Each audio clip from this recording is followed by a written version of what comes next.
Salam sejahtera, terima kasih karena bersama dengan saya di Nazlin Unity Channel.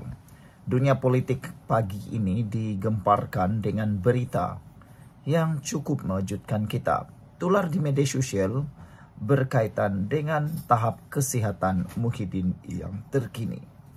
Ada yang mulang menyebarkan berita kononnya Muhyiddin bakal letak jawatan sebagai Presiden Parti Bersatu karena keadaan kesehatannya.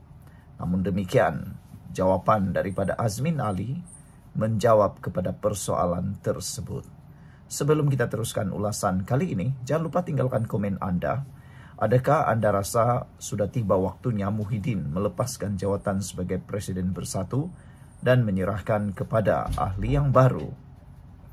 Hari ini disahkan oleh Azmin Ali bahwa Muhyiddin sehat. Namun ada yang tertanya-tanya, kenapa isu ini tiba-tiba timbul? Adakah benar Muhyiddin Yassin sehat 100% atau apabila berita ini tersebar ada sesuatu yang sedang berlaku? Bak kata pepatah, tidak akan bergoyang pokok kalau bukan karena ada angin. Jadi mungkinkah Muhyiddin benar-benar sakit? Setiausaha Agung Bersatu berkata beliau kerap berkomunikasi dengan Presiden Parti khususnya dalam persiapan menjelang Perhimpunan Agung tahunan. Presiden Bersatu Muhyiddin Yassin berada dalam keadaan sehat dan terus aktif menerajui parti, kata Setiausaha Agung Azmin Ali. Azmin berkata beliau kerap berkomunikasi dengan Muhyiddin, khususnya dalam persiapan menjelang Perhimpunan Agung Tahunan Bersatu yang akan berlangsung hujung minggu ini. Sebelum kita teruskan ulasan kali ini, jangan lupa tinggalkan komen Anda dengan tanda pagar Kami Sayang Malaysia. Sebelum itu izinkan saya berkongsi kepada Anda semua, ini terapi imun Transfective for Life. Terapi imun yang meningkatkan daya imun badan kita sehingga 400%. Secara umum dan ringkasnya, apabila imun badan kita lemah, apabila imun badan kita bodoh, apabila imun badan kita bertindak melebih-lebih, maka badan kita tidak sembuh dan kita akan kena penyakit, sukar sembuh daripada penyakit. Dan paling teruk, imun badan kita menyerang diri kita sendiri. Tetapi terapi imun ini mengajar, mendidik, dan menyeimbangkan imun badan kita, sehingga imun badan kita dapat mengenal mana kawan dan mana lawan dalam tubuh badan kita. Terapi imun ini juga menyeimbangkan imun badan kita supaya imun badan kita berfungsi dengan optimum. Cepat dapatkan produk yang hebat ini melalui nomor telepon saya yang tertera. Produk ini lulus KKM, diperakui oleh dokter-dokter di seluruh dunia, halal.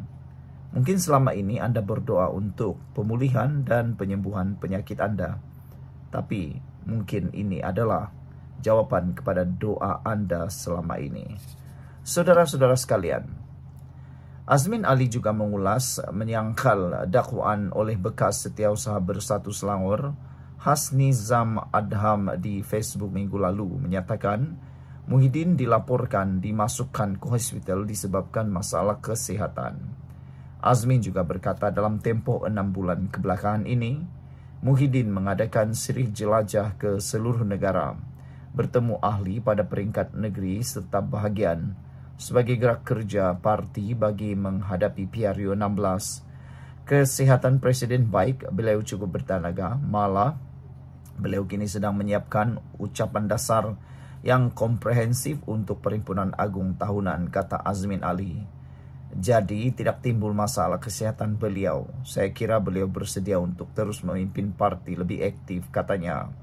Azmin berkata Perhimpunan Agung Tahunan akan diadakan pada 6 dan 7 September ini. Katanya perhimpunan itu akan menjadi landasan penting untuk parti mengkaji semula prestasinya, memantapkan latihan jentera di segenap lapisan, serta memperkukuh kerjasama strategik bersama rekan komponen dalam Perikatan Nasional PN. Sebelum kita berpisah, adakah Anda rasa sudah tiba waktunya presiden-presiden dalam parti-parti dalam Perikatan Nasional ditukar, khususnya seperti Muhyiddin, Hadi Awang, dan Dominic Lau? Adakah mereka harus ditukar dan ditukarkan dengan orang yang baru? Sila tinggalkan komen Anda dengan tanda pagar Kami Sayang Malaysia. Terjumpa lagi. Bye-bye. Salam sejahtera, terima kasih karena bersama dengan saya di Nazlin Unity Channel. Akhirnya, orang yang cepat sangat menabur fitnah terbongkar dalam kes Sultan Perak diserang wanita.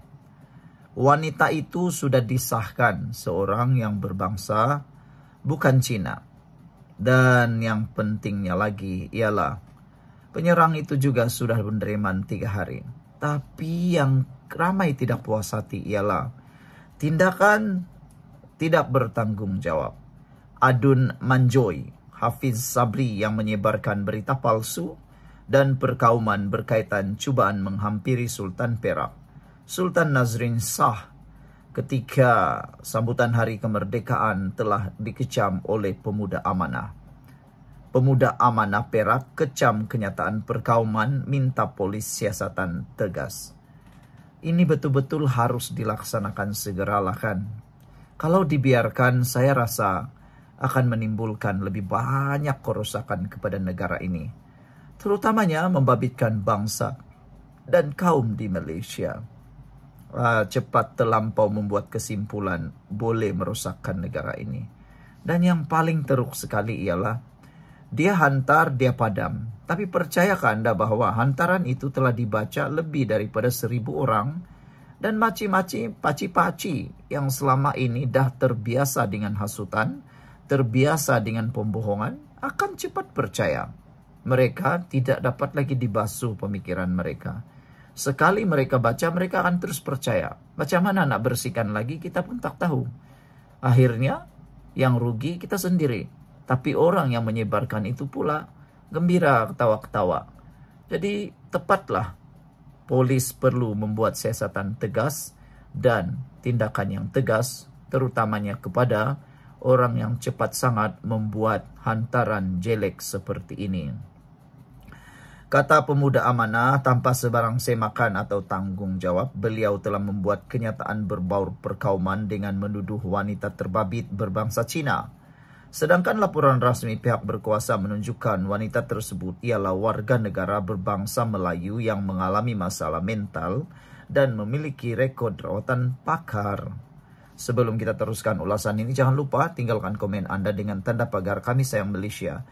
Izinkan saya kongsikan dulu kepada Anda semua, ini terapi imun Transovictor for Life. Terapi imun yang mendidik dan mengajar imun badan kita menjadi kuat dan bijaksana. Secara umum dan ringkasnya, apabila imun badan kita lemah, apabila imun badan kita bodoh, apabila imun badan kita tidak seimbang, kita kena penyakit dan tidak sembuh daripada sebarang jenis penyakit. Tetapi dengan terapi imun yang hebat ini, yang mengajar imun badan kita bukan sekadar kuat, bijaksana, tetapi jadi seimbang. Imun badan yang kuat, seimbang, dan bijaksana akan menghapuskan akar penyakit yang ada dalam tubuh badan kita. Akar penyakit apabila dihapuskan dalam tubuh badan kita sembuh dari sebarang penyakit. Mungkin ini adalah jawaban doa Anda selama ini. Mungkin selama ini, sudah bertahun-tahun Anda berdoa untuk penyembuhan, lepas daripada masalah kesehatan. Ini adalah jawaban kepada doa Anda selama ini. Jangan risau, produk ini ialah produk yang halal, diluluskan oleh KKM. Produk ini juga adalah produk yang diperakui oleh doktor-doktor di seluruh dunia dan di seluruh Malaysia. Cepat dapatkannya melalui nombor telefon saya yang tertera. Lebih mendukacitakan, kata pemuda amanah ini ialah, fitnah tersebut bukan sahaja tular luas tetapi turut dipercayai masyarakat awam. Ini memperlihatkan betapa mudahnya sentimen kaum dijadikan bahan manipulasi untuk mencetuskan kebencian. Lebih-lebih lagi pada hari semulia Hari Kebangsaan ketika seluruh rakyat sedang merayakan perpaduan dan kemerdekaan. Sebagai seorang adun yang merupakan graduan pengajian Islam dari Universiti Malaya, beliau seharusnya lebih berhati-hati dalam mengeluarkan kenyataan kepada masyarakat. Sepatutnya beliau memainkan peranan mendidik rakyat dengan ilmu, bukan menanam kebencian dalam masyarakat majmuk negara ini, kata Ketua Pemuda Amanah Perak, Khairul Najib Hasim dalam satu kenyataan. Khairul menambah tindakan adun PAS itu adalah naratif palsu yang membakar sentimen perkauman. Ini kerana Hafiz dalam laman Facebook mendakwa bahawa Pelaku adalah seorang Cina meskipun siasatan polis membuktikan sebaliknya. Justru itu pemuda amanah berharap pihak berkuasa agar menjalankan siasatan menyeluruh terhadap penyebaran berita palsu ini, termasuk mereka yang berniat menunggang isu ini untuk tujuan perpecahan kaum. Dalam perkembangan berkaitan, Pengarah Jabatan Siasatan Jenayah Datuk M. Kumar mengesahkan bahawa individu yang disyaki itu adalah seorang wanita Melayu. Siasatan dibuat di bawah Seksyen 325, 511 dan 505 dalam kurungan B, Kanun Keseksaan dan Seksyen 233 Akta Komunikasi dan Multimedia. Sekian untuk kali ini. Jangan lupa tinggalkan komen Anda. Bye-bye.